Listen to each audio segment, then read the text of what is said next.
right, just waiting for the blue line. Almost. It says live, but I never actually know. So sometimes I'm too soon. I'm going to share my screen once you introduce me. Absolutely. Come on.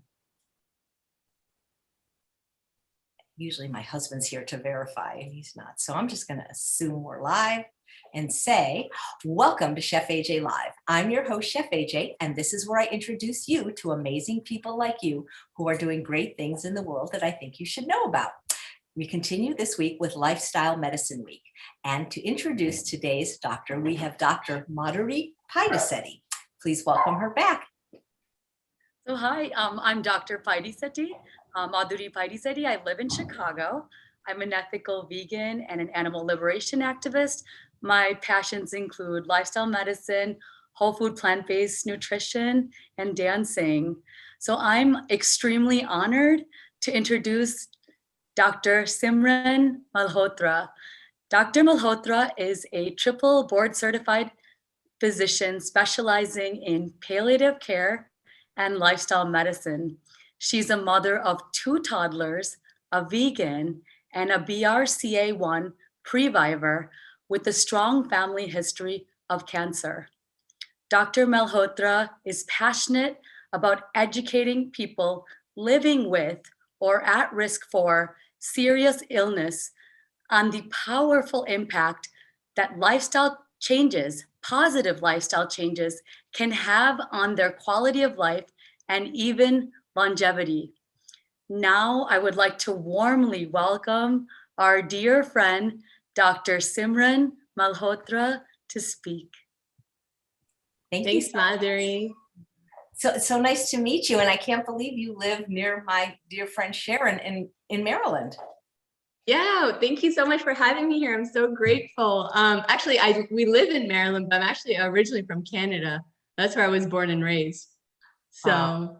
But thank you so much for having me here and for inviting me to share my story. And so, well, I know you've had several of my colleagues on your show before from the plant-based world and the lifestyle medicine world. So I know a lot of your audience probably knows what the lifestyle medicine is, and a lot of them have shared the clinical pearls from lifestyle medicine. So I wanted to share a little bit of a different perspective today from my professional journey of palliative care, but also my personal journey as a patient. And after that, maybe we can make way to my kitchen and then I will cook a great recipe for you guys. So I am going to go ahead and share my screen so you can see my presentation. So just give me 1 second. Take your time. I find that doctors that have been patients can make the best doctors. That is, yeah, patience is a virtue. That is for sure. All right. Let me know if you can see it. Yep, absolutely. Is it up? All right, wonderful. So before I get started, I just want to acknowledge that this past year and a half has been an incredibly challenging year at an individual level, but also at a global level across the world. And so I think one thing that we can all agree on is that life can be very challenging at times. But based on my experiences, I truly do believe that we possess the abilities to transcend those hardships. But the question is how, right? How do we cultivate that strength and that resilience that we need to get us through? And so through some of my life experiences and my professional experiences, I have had to learn the hard way. But based on the things I've learned recently that are also backed by science, I have learned that there are ways to make our hard days a little bit easier and our good days way better. So the way I'm going to do that is I'm going to share my story with you guys. So about 7 years ago, I was 26 years old and I found out that I carried a genetic mutation called the BRCA1 or BRCA1 mutation, which for those of you that don't know, increases your lifetime risk of breast cancer by up to 87%. Now, just to give you a comparison point, the average woman's risk is about 12%, her lifetime risk. Now, this genetic mutation also increases your risk of ovarian cancer by up to 50 to 60%. My mom, there on the left, was first diagnosed with breast cancer at the age of 33. I was 13 years old. And after being 15 years cancer-free, she actually had a recurrence. And that's the picture on the right there after her surgery in 2017. Shortly before I turned 26, my mom's older sister was diagnosed with an aggressive form of ovarian cancer known as primary peritoneal cancer. And she actually, unfortunately, ended up passing away. At that time, 7 or 8 women in my mom's side of the family had been diagnosed with some form of breast or ovarian cancer. And I also happened to be a doctor at the time. And so I had access to all of this information at my fingertips, and I had seen clinical patients, and then I had this family history. And it was the most overwhelming time of my life when I found out about this mutation. And it just so happened that I was entering into a fellowship or specialty training pursuing hospice and palliative care. And so for those of you who are wondering, like, what is this? I know, Chef AJ, you asked earlier. Palliative care is essentially a field of medicine where we care for people living with serious illness or life-threatening illness, oftentimes at the end of life. I right now am practicing as an inpatient palliative care physician, which means I work in a hospital setting, seeing people who are admitted to the hospital with serious illness. So I help with a few things. I help with symptom management. I help with addressing kind of their overall goals of care. And doctors are really good at focusing on the organ that they specialize in, right? The cardiologist focus on the heart, the kidneys doctors focus on the kidney, but the palliative care doctor really focuses on the whole person. And that's kind of our approach to care, and to make sure that everything we're doing is what the person and their family would expect us to do. So that's palliative care in a nutshell.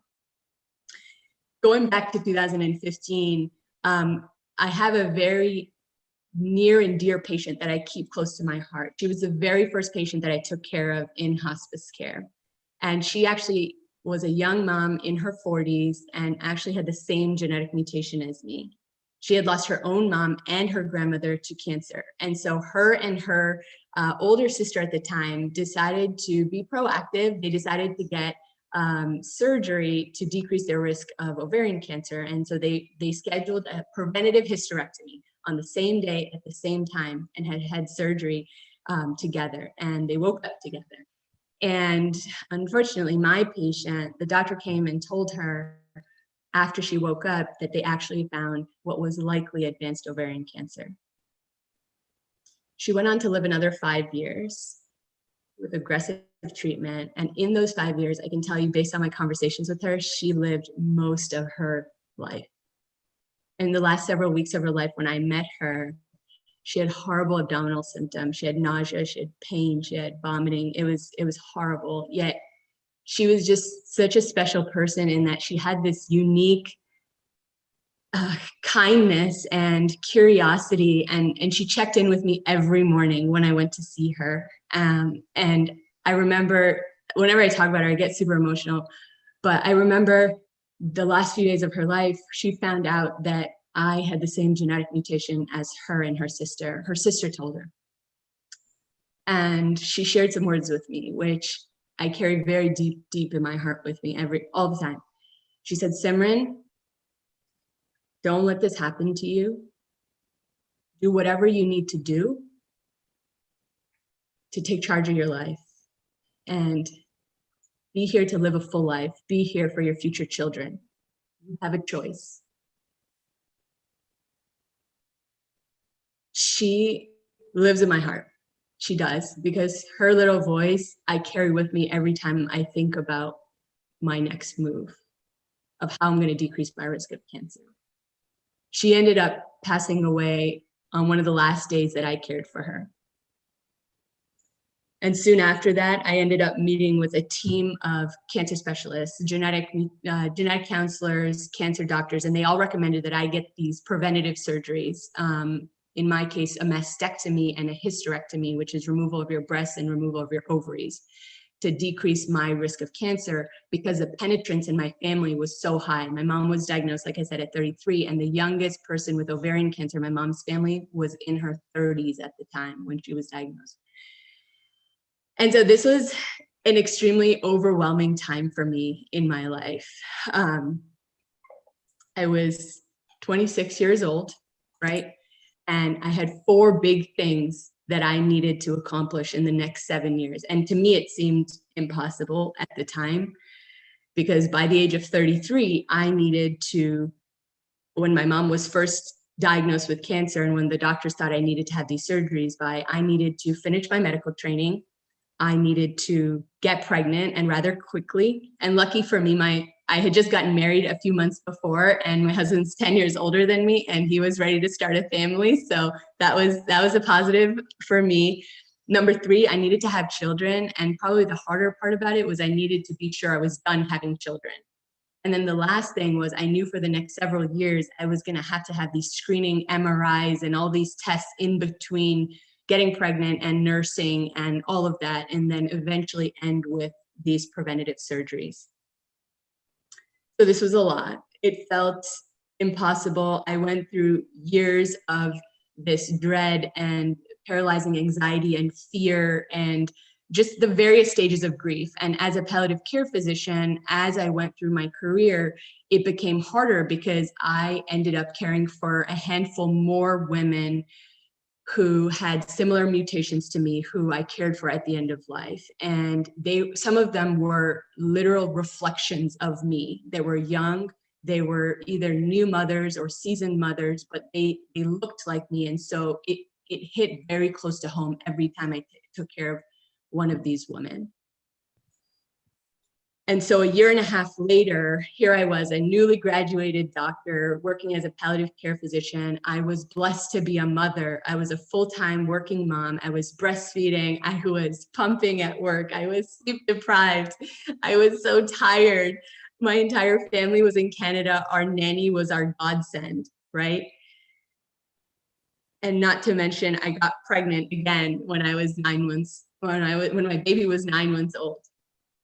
I had zero time for myself, and I had zero sense of self-care at that time. I just needed to take care of this baby. I needed to go to work, and I needed to make sure our house was running. And then there was this little voice in the back of my head, my patient's voice, that said, Simran, you need to make a change. You need to take action.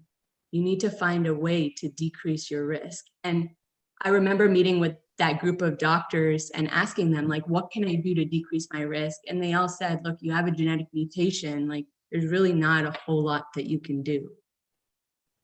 But that wasn't a good enough answer for me. And I continued to look for ways to empower myself. And so on one of my late night Google searches, I found Dr. Michael Greger, who I'm sure, Chef AJ, I'm sure you are super familiar with, and he's probably even been on your show. I found Dr. Michael Greger, and what he taught me was life-changing. It was shocking. It was mind-blowing. I picked up his book, How Not to Die, right? It was the very first book I read in this world of lifestyle medicine. And in the very first chapters, he shares a story of his grandmother. I don't know if you know it, Chef AJ, but she's 65 years old, and she was diagnosed with end-stage heart disease, sent home on hospice care. Hospice is something I'm super familiar with because it's what I trained in palliative care and hospice. And so for your audience that doesn't know what hospice is, it's really for people living with serious illness who doctors believe they don't have any further aggressive treatment available, or at least that will provide meaningful benefit. And so they recommend that these people go home with hospice care, and a group of people will come and help them make sure they're comfortable, make sure they're cared for, and make sure they have a good quality of life for whatever time that they have left to live. And that's hospice care. Well, this fate clearly was not acceptable to his grandmother, because she went on to reverse her heart disease through an intensive lifestyle program. I think the Pritikin program, maybe out in California. I'm not 100% sure. So she went out to reverse her heart disease, right? And she ended up living another 30 years. She passed away in her 90s. So imagine me, right? A palliative care doctor who is taking care of people at the end of life with end-stage heart disease and all these other end-stage conditions. And I'm reading this in his book, and I am like, what? Like, what am I missing? Why did I not hear any of this during med school or during my training or anything? Like, this was shocking to me. And so I asked myself, like, what is it that I'm missing here? Because as a palliative care physician and as a family member, I've witnessed up close what these serious illnesses can take away from a patient and their family. I've witnessed people suffering from crippling symptoms of pain and shortness of breath and loss of autonomy, loss of control, independence, social isolation, and then death. And so this whole concept of lifestyle medicine to me at the time was so new. I'd never heard of it.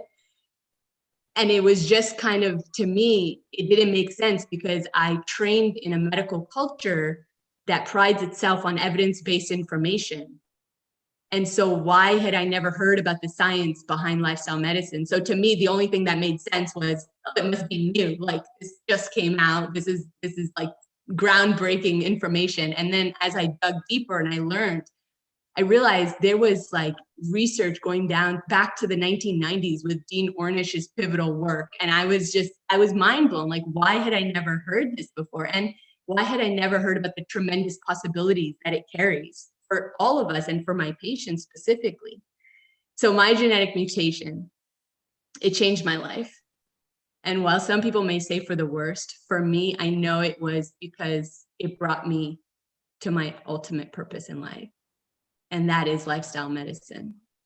And like I said at the beginning, I'm sure so many of your audience members know what lifestyle medicine is because you've had so many great doctors on sharing the information. But for those of you that don't know, lifestyle medicine is the evidence-based approach that uses therapeutic lifestyle interventions to prevent, treat, reverse, and at times even stop the progression of these chronic illnesses.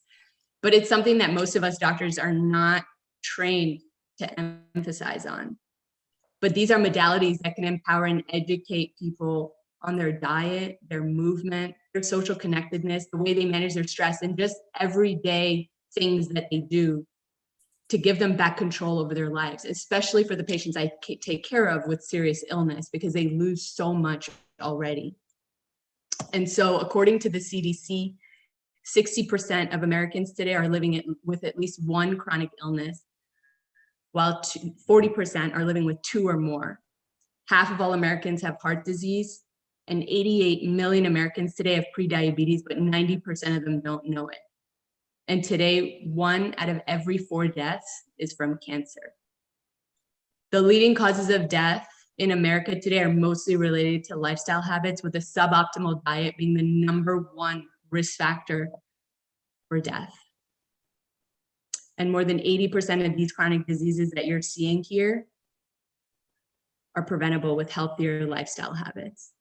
And so after reading Dr. Greger's book in 2015, obviously I adopted a vegetarian diet. I'm South Asian. I grew up in Canada in a big South Asian family, and my grandmother loves to cook. My mom loves to cook.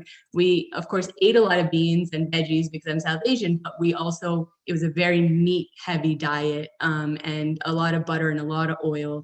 And so I was able to give up the meat. I was like, yeah, I'm going to go vegetarian. This makes sense. And then in 2018, I went vegan.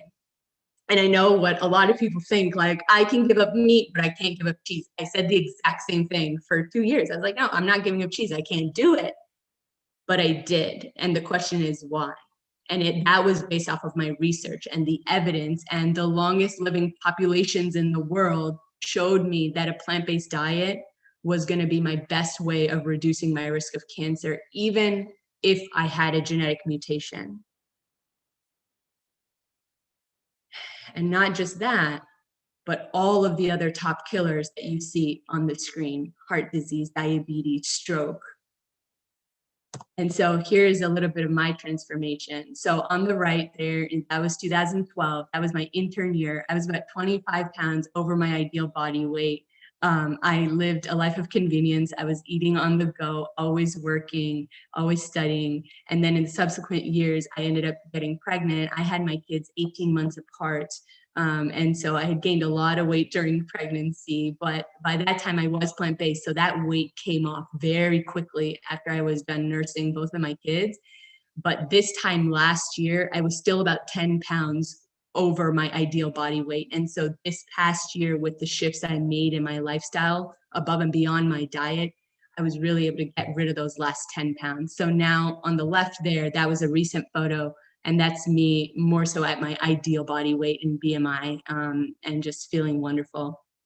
I think the best part of this whole diet shift for me was watching the ripple effect it had on my husband and my family and my friends. My husband's a very reserved person. I mean, you wouldn't know it because he sang me this song at our wedding and it went viral. And so here's like the most introverted, reserved guy, and this song that he sang me went viral on YouTube. So it's actually really funny. But I didn't share a photo of him because he's reserved. So, but his cholesterol improved, his blood pressure improved, he lost weight. He, at some point in his life, was hospitalized for constipation as an adult. That went away. And, I saw these changes in many other people, including my mom.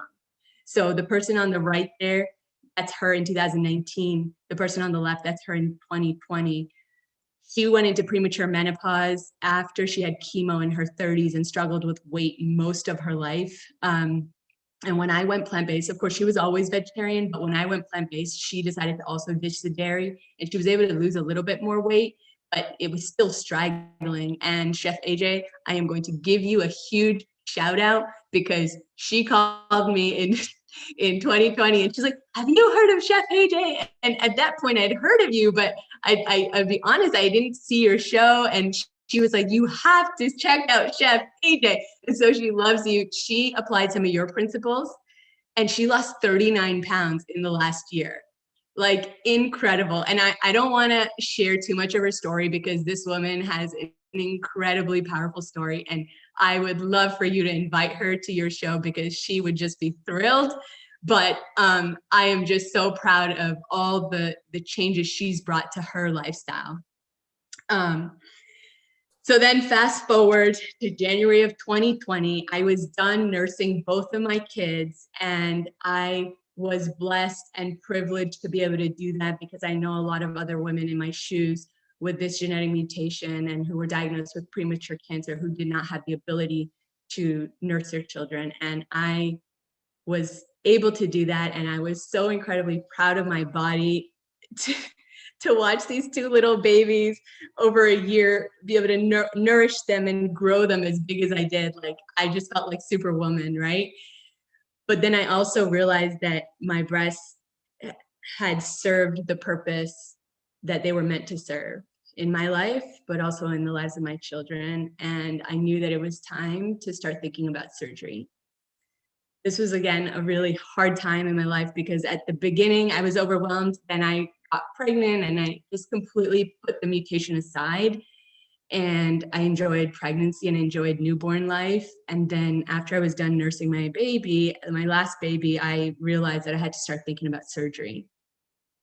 And so as I started preparing for surgery in January of 2020, a couple months later, COVID happens, right? And my surgeries get postponed. Well, my husband, he's a critical care doctor.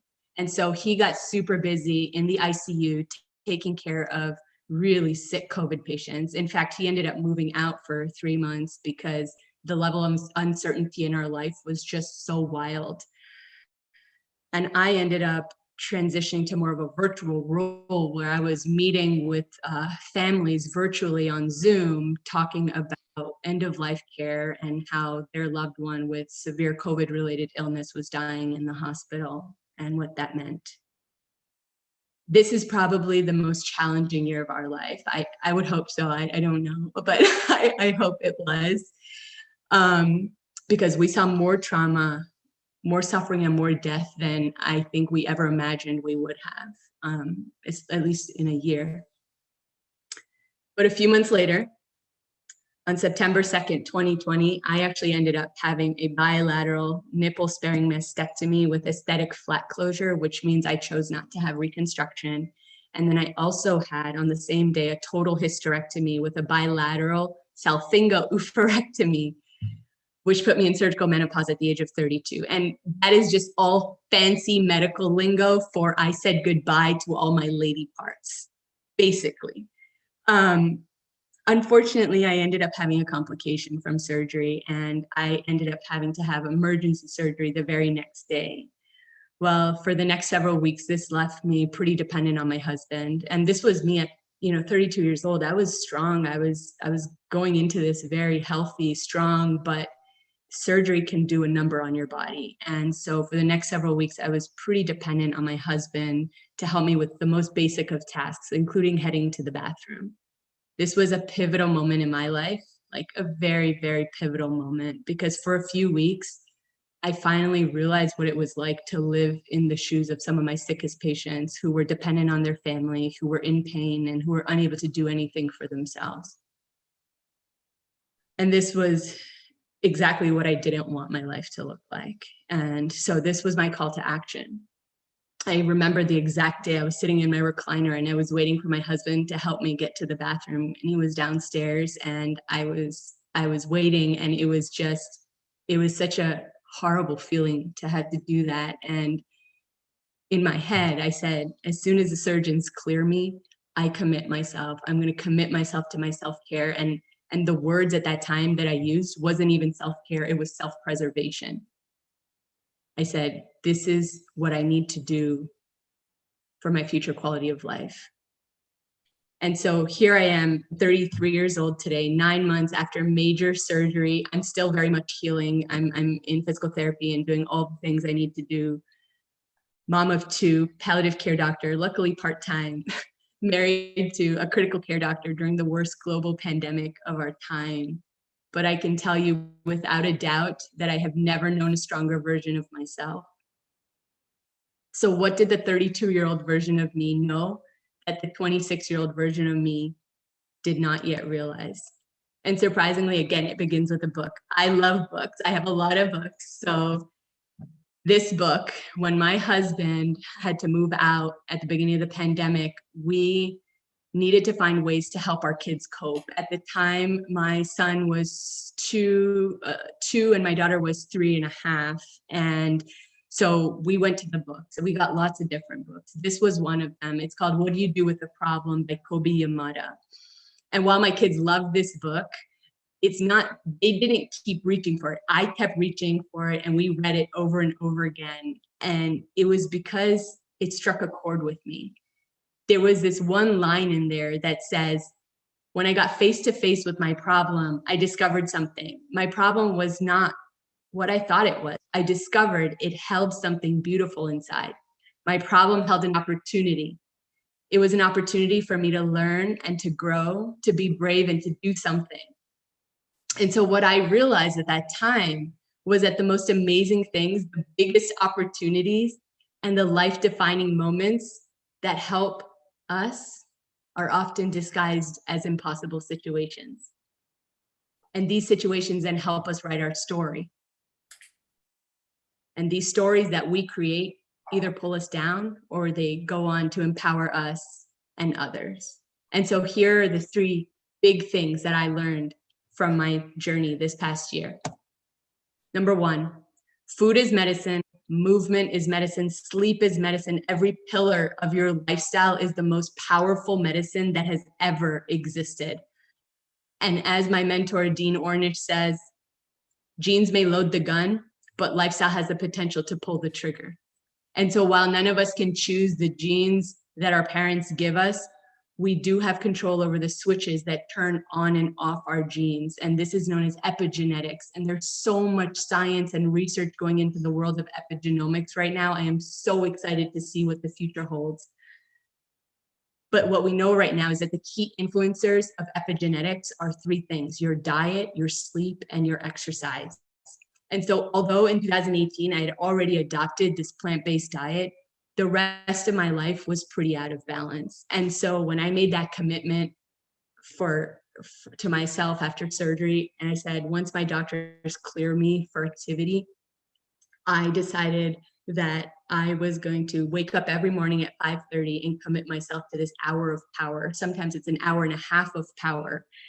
And I do this 6 or 7 days out of the week. And during this time, I move my body, I practice mindfulness, I practice visualization and gratitude, I drink water, and I do whatever it is that I need to do to fill my cup for the day. I try to get 7 to 8 hours of sleep. I'm smiling because I have 2 young children and I'm married to a doctor who's on call a lot. So I do my very best in the season that I'm in, but sleep is incredibly important and something that I am intentionally working on prioritizing. And this year, I surrounded myself, especially with the pandemic, virtually with people that I love and that I'm so blessed that they love me, because these are the people that lifted me during my hardest time this year. And I can tell you that I came out because of these transformative lifestyle habits that I added to my life this year. I came out stronger physically, emotionally, mentally, and spiritually. And I wasn't sure that I was going to be after surgery, because before surgery, I was really worried what my mental and emotional health were going to be like, because this was going to be significant surgery and I was going to have a lot of loss from this surgery. And so I was very surprised when I incorporated these changes to my life, what a wild difference that they made. And as a patient myself now, and as a palliative care physician who's seen so much suffering, I have come to realize that despite all of the amazing advancements that we've made in science and medicine today, incorporating these positive lifestyle habits is still the best and most powerful investment that you're going to make for your future quality of life and your current quality of life. And number two is that there's incredible power in controlling what you can and making decisions followed by committed action. And so because of my unique experience in palliative care and what I have seen, I always looked at knowing about my genetic mutation as a blessing in disguise, simply because I had the knowledge and the opportunity to do something to decrease my risk of cancer that my mom didn't have, and neither did many of my patients. But it wasn't until COVID that I really learned to let go of that paralyzing cloud of dread and fear and anxiety of my future that I was living with, that you often, a lot of women that have these mutations live with. It wasn't until COVID taught me, like, Simran, you don't know what's going to happen tomorrow. And it taught me that none of us know how our lives are going to change tomorrow. And so while I always thought that knowledge was power, what I recently learned is that knowledge is only potential power. It's the execution and the action that we commit to that are true power. And so taking these small actions that I implemented consistently, what made these powerful therapeutic changes allowed me to stand guard at the entrance of my mind. And I realized that if I can control my mind, I can control anything. And so I like to tell people that no matter how hard your situation is, and trust me, I've seen people go through some of the hardest times of their life now. Just tell yourself that I'm committed to this one action, this one small action that's going to take me and my life in the direction that I want to go. And you can rise above any situation, because no one can tell you or take away the ability to choose what you focus on or what meaning you give to things or what you decide to do next. And lastly, I decided to adopt an attitude of abundance, of gratitude over fear. And so in times of tragedy, is so difficult. I know this for a fact. It is so difficult to find what we are grateful for, but it is so possible. And I would tell you just to keep it simple and to write it down. I have now accumulated decades worth of life experience from many of my dying patients, and their words simply come down to this: I wish I loved more. I wish I spent more time with my family. I wish I pursued my passions. And I wish I lived a little bit more when I had the chance. So if not anything else, we can find gratitude simply for the opportunity today to be able to love, to learn, to grow, and to be alive today. And so, Chef AJ, I can tell you that this past year, I literally grew through what I went through, and there is no doubt about that. And I know life can be so challenging at times, but as humans, I know we possess the ability to transcend those hardships. Life is challenging, life is hard, but life is also beautiful. And so I hope I inspired your audience today just a little bit to cultivate a lifestyle that will allow them to live to their highest potential and to make the most out of this very short life that we have all been gifted. And so this past week, as you mentioned, was Lifestyle Medicine Week, and ACLM, or the American College of Lifestyle Medicine, put out daily challenges. And these were their daily challenges: eat plants, keep moving, sleep well, be present, stay calm, love people. Pick any one of these actions and implement it into your life today, because I truly believe that these are the things that we must do in order to get the quality of life and the fulfillment from life that we are all seeking. So thank you so much for having me on your show. I really, really appreciate the time that you have given me to share my story. And what a story it is. People are just, well, we can't see them, but they're putting emojis that they're in tears. This is just such a poignant story. And there's so many questions I have about it. Would you like to take yourself off screen share so we can see you again? Yes. Thanks, because there you go. Just the fact that you became a patient is such an interesting thing as a doctor, because doesn't it get, you see it from another side, don't you? It is a completely different lens that and I consider myself, as a palliative care physician, very empathetic. I spend a lot of time with my patients. My meetings can be up to an hour long, so I get to know people. But being the patient was so different, and having to go through multiple consultations and talking to doctors, and unfortunately in my situation, having certain doctors say certain things to me, and I was like, how can you say that to me? Like, that is not appropriate. And actually, I've heard that from my patients, that doctors have said things to them that didn't seem right, but then I experienced it and I was like, we're doctors, we're supposed to care for people at the most vulnerable times of their lives. And so it was hard. It was really hard. And this past year with COVID, I had to do everything alone. So all the appointments were alone. I had to go into surgery alone.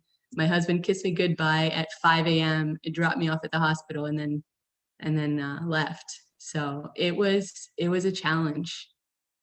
Well, it's got to be a very difficult decision for anyone to make, let alone somebody that's only in their 20s, whether or not you want to permanently remove body parts. It is. It's incredibly challenging, and I'm a part of a lot of support groups now where I talk to a lot of women who are in my exact situation. Either previvors, as you coined it, is basically someone that's living with a genetic mutation who has not yet had cancer. So I'm a part of a community of women who are in that group, but also women who have already been diagnosed with breast cancer. And the decisions that some of these women have to make is incredibly challenging. And like I said, for me personally, just because I'm a palliative care physician and I spend my days talking to people often at the end of life, I've always looked at my mutation with a different perspective. The fact that I actually have the ability to do something about it. Are there healthcare professionals that actually help you make the decision, that are trained? I mean, because that's got to be very, very difficult. It's funny you say that, because I'm working with the ACLM now. I co-founded a subcommittee under the Women's Health Committee, which is the breast cancer subcommittee. And one of the physicians there is a mental health professional who also has a family history in her family of the BRCA1 mutation. And we were talking about how, yes, you have the breast surgeon and you have the plastic surgeon and you have all these doctors telling you what your options are. But the biggest missing link to, I think, this previvorship care is the mental health aspect, because I don't think the doctors realize, like, this isn't just cutting off your breasts or taking out your ovaries. Like, this is a woman's womanhood, and it affects us on so many different ways, right? Like I was telling you, like emotionally, mentally, spiritually. I was sexually, I was so worried about what life was going to look like after. And that's why I sing praises of lifestyle medicine, because I talk to women in my shoes who are also in menopause, and on an estrogen patch like I am, but they're having a lot of symptoms of menopause, and I haven't had any symptoms, and my mood has been good. Everything has been good. And so the only thing I'm doing different is practicing the pillars of lifestyle medicine. So that's why I sing its praises. But no, there aren't any doctors that specifically, we have genetic counselors and you have a whole team of kind of cancer specialists, but there aren't any specific doctors that work with people with genetic mutations. Some cancer centers do have high-risk clinics, so people who are at high risk of breast cancer, ovarian cancer, so you can go there. And that's where I was at Johns Hopkins.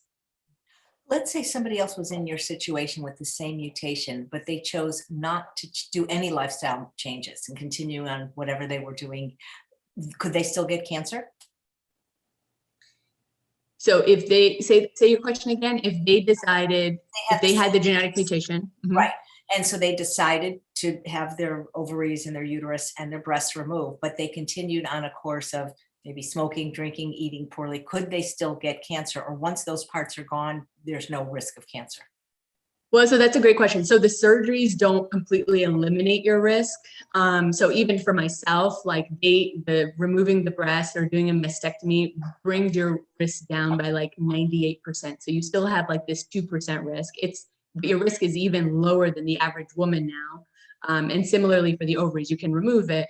But the thing is, at a microscopic level, you can't always remove 100% of the cells, the breast cells and the ovarian cells. So yes, you always still have a tiny risk, which is why I think the lifestyle piece is so important, because even with that tiny risk, you can do something about it, right? And typically women with these genetic mutations will get the more aggressive form of breast cancer, which is triple negative, which means they're estrogen negative and kind of some of those hormone receptor negative cancers, which tend to be more aggressive and not as responsive to treatment.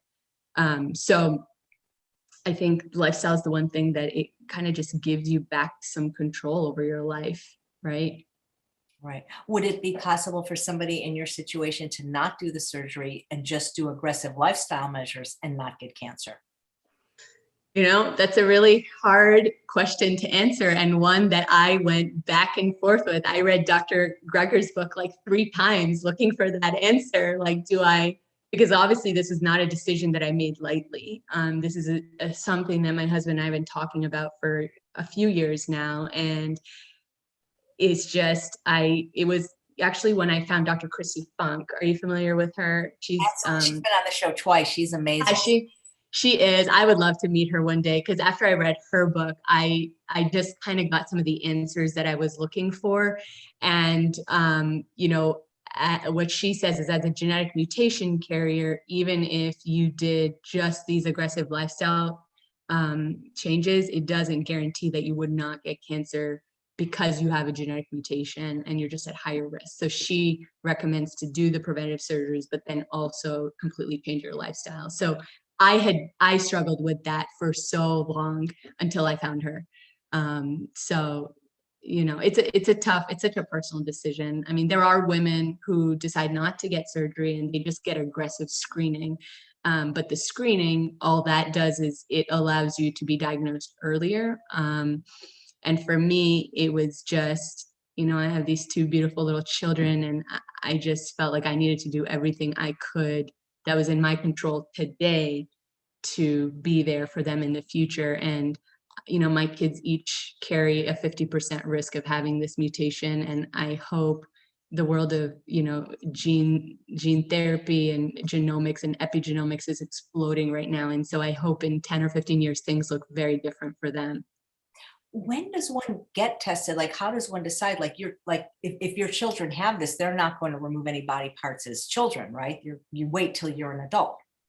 Yeah, so as a palliative care physician, I'm all about informed consent. What I do often with people is talk to them about the risks, the benefits, the alternatives, the consequences of different medical treatments and therapies. And so I would say for someone to find out or decide when they're going to get tested for this genetic mutation, they really have to be able to understand what it means and everything that it comes with, because it's a lot to digest. So I really think you have to be at a point in your life where you can think about the benefits and the risks and the alternatives and all of that. So I don't suspect that my kids are we're not going to test them until they are ready and we can have a conversation with them. And when they're ready, then we'll get them tested. And is it just a blood test? How do they do the test? Yeah, it's a genetic blood test. It's like a panel where they test you for all sorts of genetic mutations. Right. So there's a question from Susan watching live, and she says it's a dumb question. It's really not a dumb question because she's not a doctor. Such thing. If she has this question, other people have it too, which is, can this diet cure your genetic condition? So you can't change your genes. The genes you're born with, unfortunately, you can't change. What medical advancements are going to be able to do in the future, we don't know. So what I'm saying today may not apply 15 years from now, but what we can control is the switches that turn on and off our genes. And that's what I was talking about, is epigenetics. So we know now from science that things like the key influencers of epigenetics are our lifestyle factors, things like diet and exercise and sleep. We know that those can, and Dr. Dean Ornish actually showed this in one of his studies that was on prostate cancer patients. So we have some control, but to answer your question directly, we can't actually change our genes that we're born with. If only we could, right? Yeah, right. Should I head to my kitchen while we answer more questions? Oh, absolutely. That would be wonderful. I just want to say there's some nice comments from people. Brenda says, what a beautiful soul. And we have a question from Annette. Are you doing the miracle morning? I don't know what that is. So tell me what that is, if you're doing it or not. The morning miracle? I'm not sure. Is she talking about a book in particular, or? I don't know. Annette, maybe you could clarify what the miracle morning is. And people found the viral video of your husband and they're posting it. Yeah. So it's my reserved husband who has an incredible right brain, and he's a very talented musician. So I can't wait to watch it. And of course, your friends of yours are welcome on the show to tell their story. Oh yeah, I would. I'm gonna tell him that you invited him. I'll see what he says. Yeah, absolutely. Maybe because as a spouse, he has his own journey, right? He's actually French Canadian, and he was raised on a meat and potatoes diet. And so when I told him that I wanted to transition to vegetarian diet in 2015, he by proxy became vegetarian because I was the one that was cooking. And over the next several years, he ended up pretty much adopting a fully plant-based diet now at this point. And he did it because I was his reason why. And his reason to keep his wife alive, if this is what I was saying it was going to take, it made sense to him. And so that's how he adopted a plant-based diet. So constipation once. Twice, actually. When I first met him, he had just finished his fellowship in critical care, and he was just in a very stressful time in his life. And in 2013, he was actually hospitalized, and he had to have an endoscopy and a colonoscopy. And we were so scared because on the CAT scan, we saw like this big mass, and we were like, oh my God, like, we were worried about cancer, to be honest. And he ended up doing the bowel prep and everything. And then when the doctor came out of the surgery after the procedure, he was like, you were just really constipated. You were just full of poop. Yeah. And it's crazy because I specifically remember the doctor sitting on his bed on the day of discharge. And she was like, being a doctor is very stressful. It's very difficult. And she gave him a prescription for an anxiety medication and for an antidepressant. And to me, like looking back now, I was like, is that how we're treating constipation in highly stressed doctors these days? Like it was just so crazy. And so over the years, when we adopted a vegetarian diet, after that, he still ended up going to the ER one night with severe abdominal pain right after we had our first baby. And it wasn't until we ditched the dairy in 2018 that the constipation just completely went away. And I will scream this from the top of the mountains that I am so proud. Everyone in our family poops like 2 to 3 times a day. So including my husband. You guys are super poopers. Here's an interesting question. Is there anything special you must do now to maintain hormone levels? So that's a great question. And that kind of brings me to the recipe I'm cooking. And my secret sauce is soy, to be honest. I'm cheating too, because I actually am, because of my age, I actually am on a transdermal estrogen patch. I'm on a very low dose transdermal estrogen patch. However, I know a lot of women that are also on hormone replacement, and they still continue to struggle with the menopause symptoms. And so for me, I have really researched the benefits of soy for breast cancer prevention and breast cancer reoccurrence, but also for vasomotor symptoms from menopause.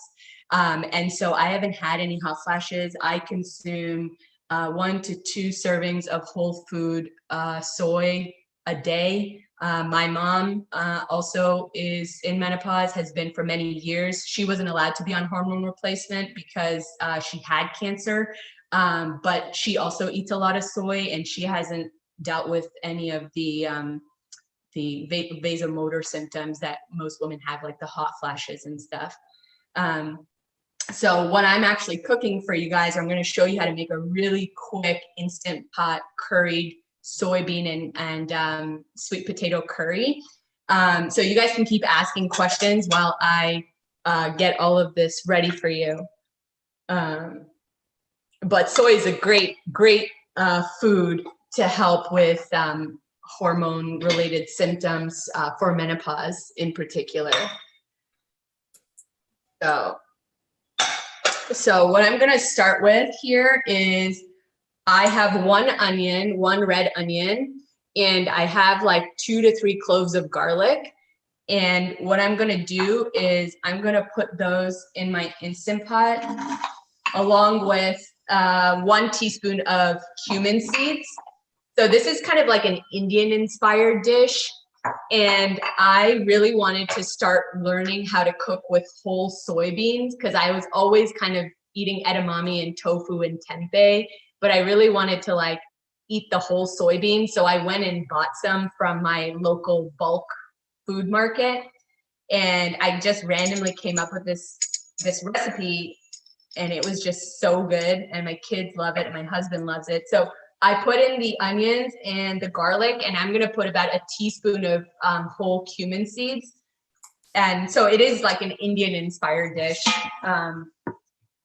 So I don't cook with oil, and I just use water to saute. So basically I'm gonna, I keep a bottle of water next to me when I'm cooking, and I always just splash it when it gets a little dry. And I am going to let this cook until it gets like fragrant. So until you can like smell the fragrance from the onion and the garlic and the cumin seeds. So that'll take a couple of minutes, and that's the longest part of this whole recipe. Oh, nice. So a couple of questions. A lot of people are wanting to know if you're writing a book. I would love to write a book. Right now, I'm not. I just have a lot going on. I'm actually pursuing certification in health and wellness coaching. And my next kind of dream or goal outside of palliative care is to start kind of a side business where I'm able to help people transform their lifestyle through coaching. So that's kind of what I'm working on right now, but a book would be a great goal for the future. Nice. And Diane says, when you have a hysterectomy at a young age, do you go through menopause? Mm-hmm. Yeah. So I had a what's called a total hysterectomy. So I had my uterus removed and I had my ovaries removed. I did have the option to kind of keep one ovary in, and the science is still kind of not exactly clear on like what's best in terms of decreasing risk of cancer. And I really had to weigh the risks and the benefits of premature menopause with cancer. And so for me, because the youngest person in my mom's family was in her 30s when she was diagnosed with some form of ovarian cancer, ovarian cancer to me is much scarier than breast cancer, simply because there's no screening for it. And I just, we have 2 young children, all our families in Canada. My husband has a crazy job, and I just decided to do both surgeries at the same time and just get it out of the way. But because I took both my ovaries out, I was in menopause basically when I woke up from surgery. Wow. Was that difficult? I mean, I can imagine you must have had some grief. I mean, just like losing body parts, even. Yeah, I mean, in a sense, it's like an amputation. And again, I think it's very different when you're given a diagnosis of cancer versus when you are able to do this for prevention. A lot went into this, years of preparing myself mentally and emotionally, but about the last 3 months before my surgery, I did a lot to really prepare myself emotionally and physically. I got some paintings done, I got some photos done, and I just did things that allowed me to give thanks and gratitude to these body parts before I got them taken out. And I think that really helped me emotionally after surgery. And of course, my husband was a big part of this conversation. He was my partner in crime. And of course, this was going to affect him too. And so knowing that I had his support in doing this, especially since I chose not to have reconstruction, made me feel a lot better doing this. Yeah. You know, it almost sounds like if you could take another specialty, they need a mental health professional for this, because I remember when I used to volunteer at the Braille Institute, people that are blind from birth do really well because they've never had sight, but the people that lose it later in life, it can be, it's devastating. Especially there was a doctor there was a famous heart surgeon. Now he's blind, and they had mental health professionals to help them transition to this new way of life without sight. And it almost sounds like they need that as a service for people, like, you know, after the grief, and it just seems like there's nothing in there right now to help people in your situation, not mentally and emotionally. There really isn't. And I remember calling my doctor like before surgery, asking if I could talk to a therapist or something like that. And they sent me to the social worker, and she was just kind of like, so what exactly are you looking for? And it was just pretty crazy that like there was nothing in place already to, you know, you're right, from the mental health standpoint. And so I definitely think that's a place for them to improve.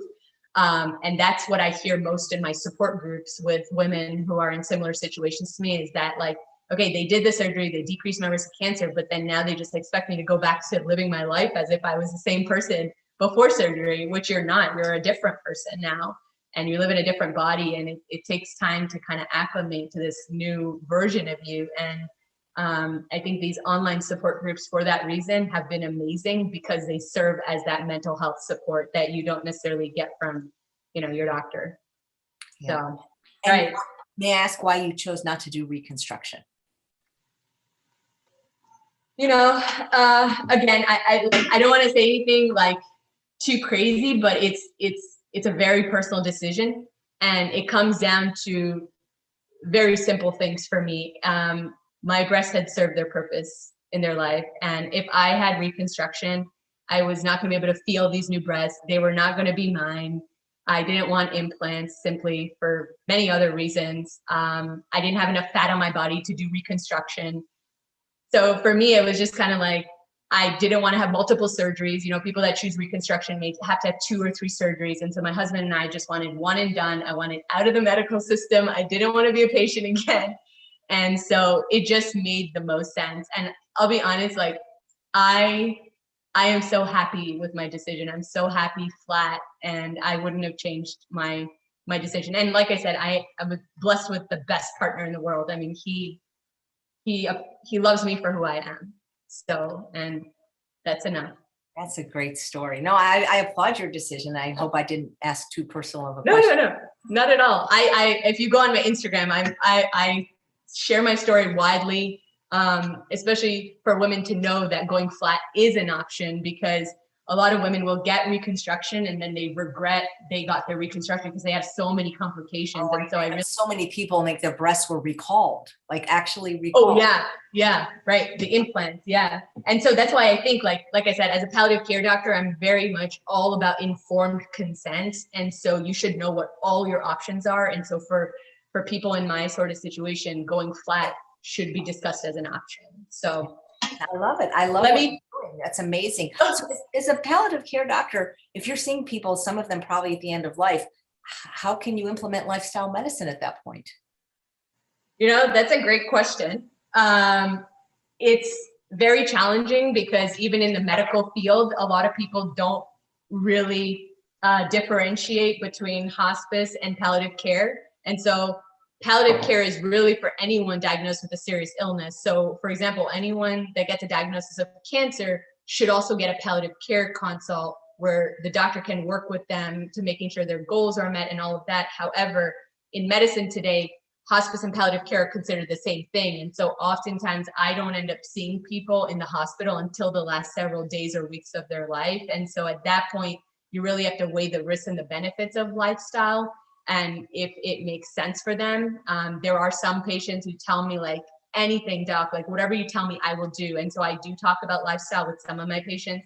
However, if I walk into a patient's room and, you know, they're really actively dying, then, you know, we don't talk about it. But my goal is really to continue to try to advocate for educating people on what lifestyle or on what palliative care is, but also what lifestyle medicine is. And so at the time of diagnosis of serious illness, you should really also get a palliative care consult, and then I can implement lifestyle medicine at that time. But in my mind, it begins even further than that, because a serious illness, in my mind, should be considered as high blood pressure or high cholesterol, but people don't think of that as a serious illness. But over many years, that's what leads to heart disease, and then end stage heart disease, and then that's when I see you. So we need like a whole mindset reframe on what serious illness really is, right?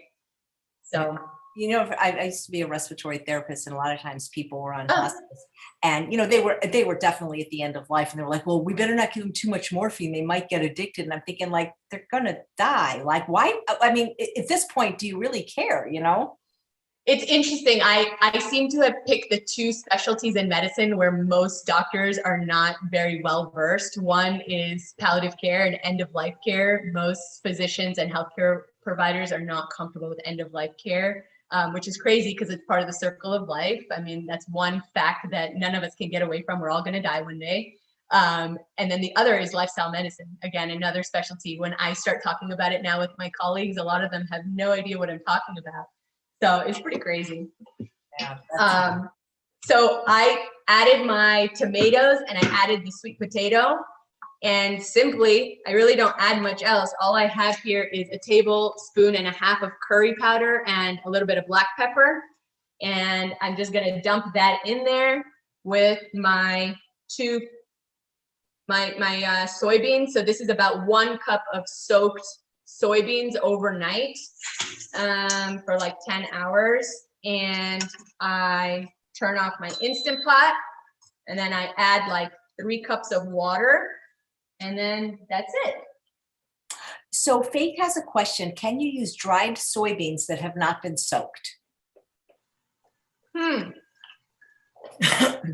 That's oh no, you want to soak your, sorry, I got confused. I thought she meant like roasted soybeans. No, if you want to definitely soak any of your beans that you're using, so that will help cook easier, and that'll help with your digestion and all of that. And the soaking process actually helps get rid of some of the harmful things that people talk about, lectins and things like that. That's what the soaking and the cooking help with that. So that's what affects our digestion. So definitely soak them at least for 8 hours or 10 hours before.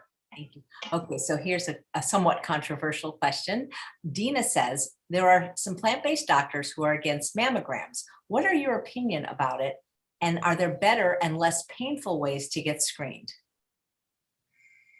I support getting mammograms and getting the screenings as they are recommended by, the cancer societies. I know there are other ways, like I believe like thermography, maybe that's what she's referring to, but the evidence is not there. The science is not there to support it, at least from my knowledge. So I would say get your mammograms as you're supposed to get them. They do save lives. And if you're someone in my particular situation, I think you should advocate for yourself in the sense that mammograms in younger women, so in your 20s and 30s, are not as great because our breasts are very, very dense when we're young. And so mammograms may not be the most helpful. That's where the MRIs are more helpful. So if you're someone that's younger, I would talk to your doctor about, the possibility of using an MRI for screening. I didn't get mammograms. I got MRIs for that very reason. Nice, thank you. So I'm going to turn the Instant Pot on for 25 minutes. And then basically it'll be done. And I already cooked a batch before, so I can show you the end product. So I will talk a little bit about what your kids like to eat. Oh, my kids like to eat everything. Let me get some of this and then I'll tell you. So my kids have not known anything other than a plant-based life. So from basically not my son from conception, but my daughter When she came out, we pretty much had already adopted plant-based, and they love to eat everything that we eat. Just over the last few weeks, I've heard a couple of people, I think like 2 or 3 people said these exact words to me, like, kids don't eat healthy.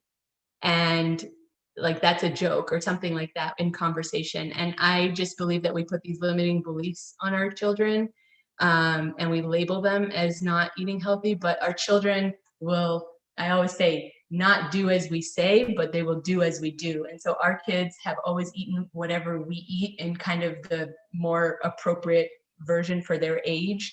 My son loves dates and cashews and seaweed and sweet potatoes. And my daughter, if you ask her what her favorite food is, she's going to tell you kidney beans and rice. They love all the fruit. They've probably eaten fruit that most adults haven't heard of, like dragon fruit. We make dragon fruit and ice cream. We made it the other night. So they eat everything. I mean, and we said that with our first child. We were like, oh, we just got lucky. She eats everything. Like, she was even eating mushrooms when she was like 6 months old or something. And when my second came out, he ate even more than her, and like even more like adventurous than her. So they love capers, olives. I mean, they're gonna have like amazing palates. They grow. I love that. It's just so interesting how people keep saying, well, my kids won't eat this way. It's because you don't feed them this way. If you still have junk in the house, they're never going to eat this way. Well, that's one thing. And then the other thing is, like, you can't give your kid broccoli and then eat like pizza yourself and expect the baby to eat healthy, right? And I think the other thing is, just like children, they can't really, just like adults, children can't really express themselves, right? So they can't always tell us like, Mom, I'm not really in the mood to eat broccoli today. And so if the child doesn't eat it that one time, oftentimes as parents, we don't offer it again. But what we know about children is you have to offer a food almost like 7, 8, 9, 10 times for them to really develop a taste for it. Now my kids will literally ask me for broccoli. So I think there is a way to cultivate that lifestyle, but it does require persistence. And so I always say, like, my purpose and my persistence is much greater than my children's pickiness.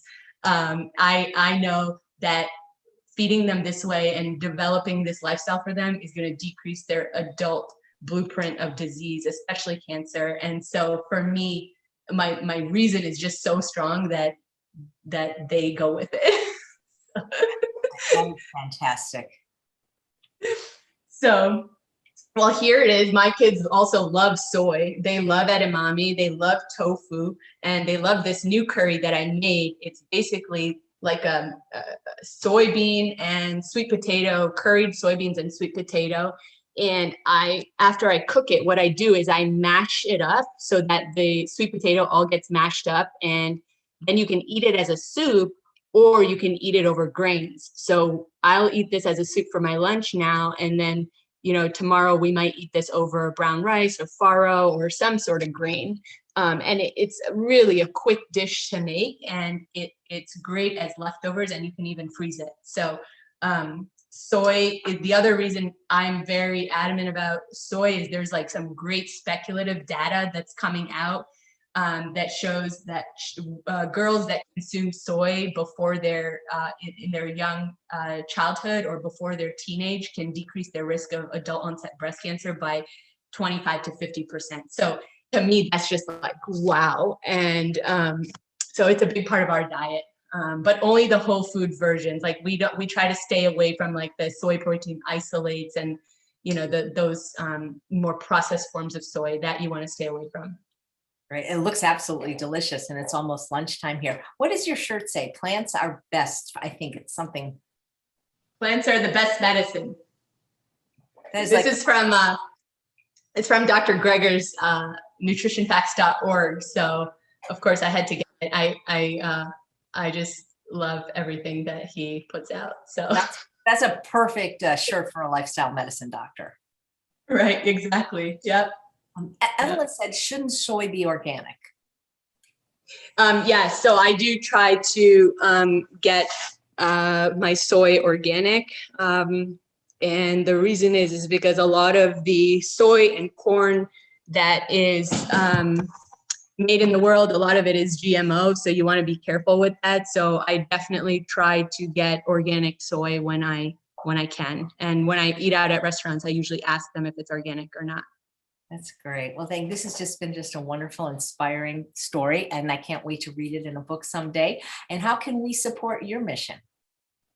Well, right now I work for a healthcare system as a palliative care physician, and I was talking about my coaching. It's something that's under development right now. My website's under development, so I don't have a place for you to go, but Instagram, I am very active on Instagram. So if you'd like to follow me for updates on when that will go live, I would love to have you there. And so my Instagram is at Dr.Simran.Malhotra. Maybe you can share that in the notes below. It's in the show notes. And by okay. guys, you have to be on YouTube. It's right under the video. Unfortunately, there you go. I have to hop over to see it. And I was telling you before the show that my dear friend Sharon, who lives near you, she says she's been following you for Instagram forever. She'd love to connect with you because you're both in basically the same city. Yeah, no, that would be great. I've wanted to make it over to one of her potlucks in Colombia forever. She's friends with my primary care doctor, Dr. Dana Simpler. So. Right, they work together. So they're very dear friends. It's time you guys meet. Well, this has just been a wonderful, wonderful story. Thank you so much for sharing it. Thanks for having me, Chef AJ. I really appreciate it. It's my pleasure, and I'm so glad to know you, and I'd be happy to have all the people you mentioned on to tell their story, because this is what this is about. This is stories. I mean, a lot of people can only have the attention span to watch a 90-second TikTok, but we get to the heart of stories here, and that's what I really love. No, you're doing great work. Thank you for sharing our stories. Thank you for being on the show. And thanks all of you for watching another episode of Chef AJ Live. Please come back tomorrow when we have another wonderful lifestyle medicine physician. Take care, Dr. Simran. Bye-bye.